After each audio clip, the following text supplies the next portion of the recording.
Well, folks, we are back with the Mortal Kombat Lore Q&A episode 9. It has been 1 full year since the last episode of the series, which was, of course, episode 8. Man, does time fly. I had no idea it's been that long since we've done a Mortal Kombat Lore Q&A. So, just in case you forgot, because it has been a year, this is how the series works. I answer 5 story and lore-related questions regarding Mortal Kombat, and if you have a question of your own that you guys would like to see in the series, make sure to just leave that question in the comments below. I read every single question, so there's a very good chance I will see yours. And remember, if you guys are a fan of the series and you guys want to see more lore Q&A episodes, all you gotta do is leave a like on this video to show your support. With that being said, let's get on with the first question. This one comes from Jasmine Altamirano with a simple question of, where is Kung Jin in Mortal Kombat 11? Well, simple questions come with simple answers. There's an intro dialogue between Kung Lao and Cassie Cage that directly answers this question.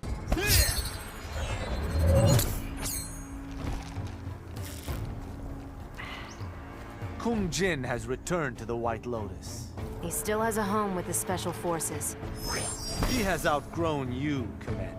So, at a certain point after Mortal Kombat X, Kung Jin returned to the White Lotus and just trained with the Shaolin Masters. And really, there isn't much to it than that, because there is nothing else that we have to go off of that contradicts this, or that expands on this piece of information. Although, I will say, you've got to be careful when looking to the intro dialogues of Mortal Kombat X and Mortal Kombat 11, especially Mortal Kombat 11 in particular, because sometimes the intro dialogues will drop little pieces of quote-unquote lore information, but either number 1, it's not canon, or number 2, it's just straight up a retcon and contradictory to what's already been established in previous lore. However, in this case, like I said, this intro dialogue does not really contradict anything that has been established, and there's really nothing else that addresses this question other than this piece of intro dialogue, so it's safe to say that this is what happened to Kung Jin. Kung Jin just straight up came back to the Shaolin Temple and stayed there. Thank you for the question, Jasmine. I really appreciate it. The next question comes from Absolute Absurd, who asks, what are realms in Mortal Kombat? I'm just confused. Are they different planets, different areas in a single planet, different galaxies? I'm trying to imagine walking from one realm to another without teleportation of any kind or portals. Thank you for the question, and actually John Tobias recently answered this question in one of his Twitter threads. If you've been following John Tobias on Twitter, recently he's just been posting a bunch of huge story information about characters, different concepts of Mortal Kombat, and all things story and lore related. They're very good reads and I look forward to them every single time, and what John Tobias said about the realms and what they really are, he said this: I always saw a realm as a spiritual reality as much as a physical place. Whether it's Outworld or Netherrealm or Earth, they all exist on parallel planes, the physical manifestations being the world we know and can comprehend. But it's the spiritual manifestation that makes chaotic convergence of physical realms possible. And when physical realms merge, realities merge, because on parallel planes of existence, Earth is Outworld and Outworld is Earth. So I know that's a lot to take in because John Tobias puts a lot of thought into his story and lore, and that's only just 2 parts of an 11-part thread. If you guys want to read the full thing, go ahead and click the link down below. I'll link it there for you guys to read. So to put it in simple terms, the realms are different dimensions. They are different realities. Outworld does not take place in Earthrealm. It is not within Earthrealm's galaxy. It is not within Earthrealm's reality. Outworld exists in its own dimension and its own reality. The same goes for Edenia, and the same goes for the Netherrealm and all the realms that we know. If you ever wondered why Edenia looks so similar to Earth, that's probably because it is Earth in whatever dimension or reality it takes place in. You never hear any of the Mortal Kombat characters ever at any point in the Mortal Kombat story say they're going to take a spaceship to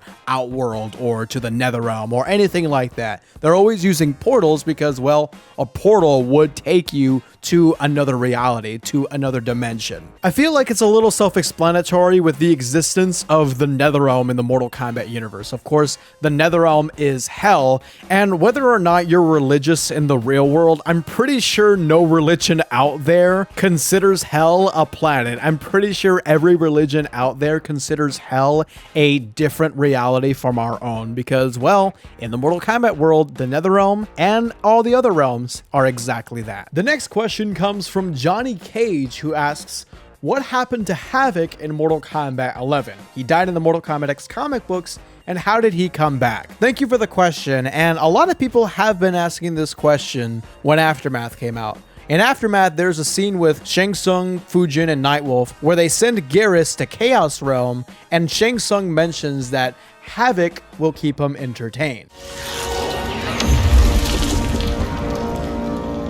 Where did you send him? Chaos Realm. Havik will keep him entertained.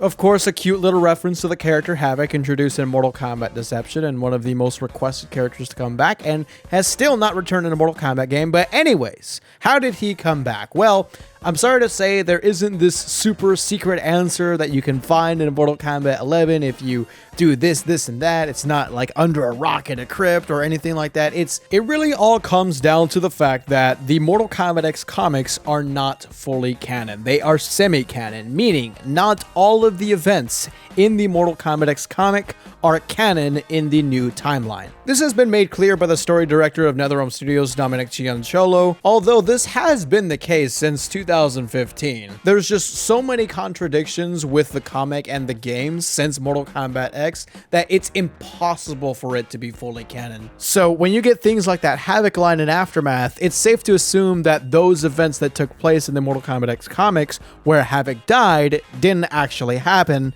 and Havik has just been in the Chaos Realm all along, just chilling in there. Not a great answer, I know, because contradictions suck. I really miss when Mortal Kombat had a clear and cohesive story, but whatever, we live in a society. The fourth question comes to us from Morgana, who says, why would the Elder Gods allow merging realms through Mortal Kombat tournaments if it risks the resurrection of the One Being?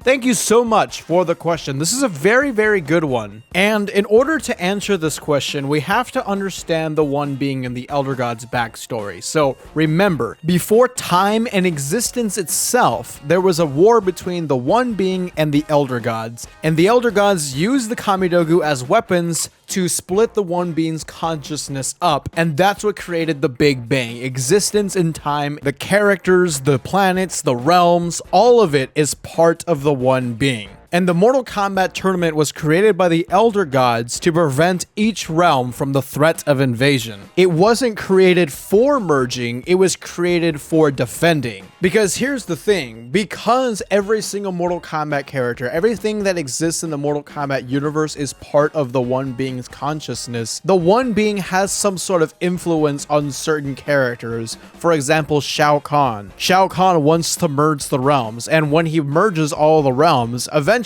the One Being is going to awake. Also, a character like Onaga, he wants to get all the Kamidogu, and when he gets all the Kamidogu, he becomes the One Being. So it's almost like the One Being is influencing certain characters because the characters are a part of the One Being himself. He's almost like asleep and he wants to wake up. And so certain characters, certain elements in existence slowly move toward doing something to awaken the One Being. And so the Elder Gods put in whatever measures they can to prevent that from happening. That's why the Mortal Kombat tournament exists. And that's why in Mortal Kombat Deception, they sent Scorpion as the champion of the Elder Gods to stop Onaga. Because he, of course, was going to merge the Kamidogus together and awaken the One Being. Pretty hefty question with a pretty hefty answer that I really hope you understood. I really appreciate the question, though. It was a great one. But with that being said, let's move on to the fifth and final question that comes to us from Skylord, who asks, hey, does Subzero and other cryomancers live as long as other Outworlders since they come from Edenia? Okay, first things first, Subzero and the cryomancers are not from Edenia. I know a lot of people might ask where the hell that notion came from, because I sure did when a lot of people were spouting out, oh, Subzero is Edenian, blah, blah, blah, blah.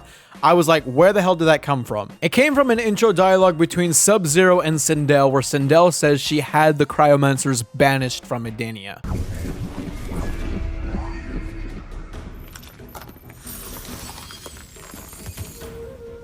Your bloodline descends from Edenia.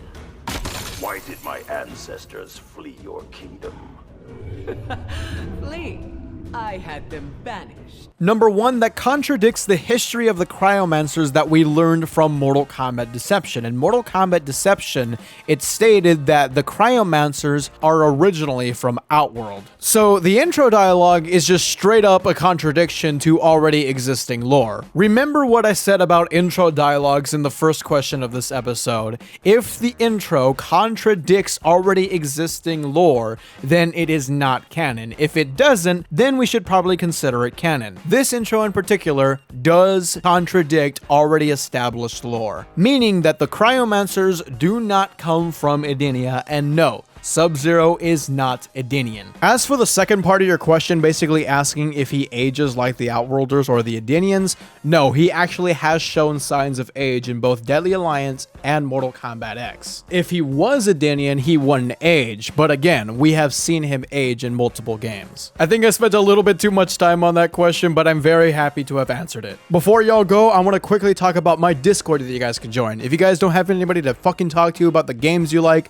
the movies you like, or anything in pop culture that you like, well, guess what? If you join my Discord, there's tons of cool people that you can talk to and your problems will be solved. If you guys have any video ideas or any piece of news that you guys want me to talk about it, you guys can let me know in there. Thank you all so much for watching this episode of the Mortal Kombat lore Q&A. It was such a joy to be back talking about Mortal Kombat lore because it's such a joy informing people about the Mortal Kombat lore. It's great to talk about. Of course, if you enjoyed, make sure you drop a big thumbs up and subscribe for more videos like this. I'll see you guys in the next video.